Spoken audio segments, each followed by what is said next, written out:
আমাদের নতুন প্ল্যান হচ্ছে আমরা আবার নেক্সট উইকে কোথায় যাব। আমরা বসে বসে একটা করে জায়গায় যাই। আমরা আসলে এই জায়গাতে যাওয়ার প্ল্যান করতেছি এখন। এই জায়গাটা, what is the name of this area you say? আমরা এখানে সম্ভবত মানে নেক্সট উইক স্যাটারডেতে যাব। ও এখন ঘাটাঘাটি করতেছে কোনটাতে আমরা যাব। এটার জন্য মজার ব্যাপার হচ্ছে একটা জিনিস ভালো লাগে যে এখানে একটা ঘোরার জায়গা আছে, সব জায়গায় যাওয়া যায়। সবচেয়ে মজার ব্যাপার হচ্ছে যে এখানে সমমনা মানুষ পাওয়া যায়। এই জিনিসটা খুব ইম্পর্ট্যান্ট। কোনো একটা দেশে আপনি কখনোই বোর ফিল করবেন না যখন সমমনা মানুষ হতে পারে সে অন্য দেশের, কিছু আসে যায় না। নিজেদের মতো করে শেয়ার করা, নিজেদের মতো করে ঘুরে ফিরে বেড়ানো, বিভিন্ন জায়গায় দেখা, জায়গাগুলো ঘুরে ঘুরে দেখা। ইচ্ছা ছিল পুরো দুনিয়াটা ঘুরে ঘুরে দেখব, দেখছি অনেক, বাট একদম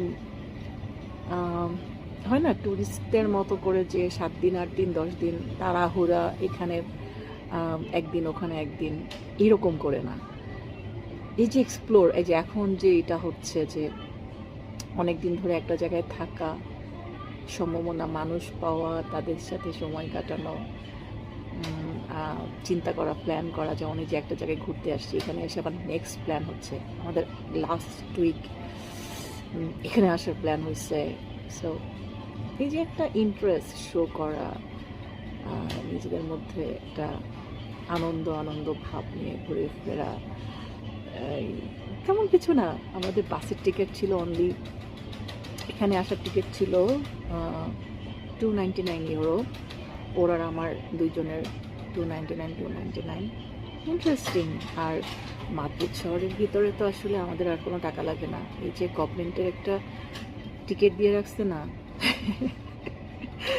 ট্রান্সপোর্ট টিকিট, ওটা দিয়ে তো কার্ড, ওটা দিয়ে তো আল্লাহর হস্তে মানে পুরা মেট্রো বাস যেখানে খুশি সেখানে যাওয়া যায়, কোনো টাকা লাগে না, নো এক্সপেন্স অ্যাট অল।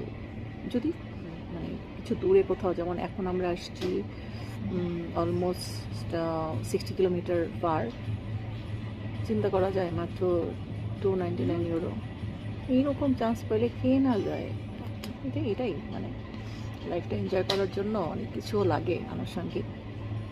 গভর্নমেন্টের সাপোর্ট তো পাচ্ছি, এই জন্য ভালো লাগে আর কি, করতেও ভালো লাগে। যেখানে টাকা খরচ হয় সেখানে তো এত যাওয়া যায় না।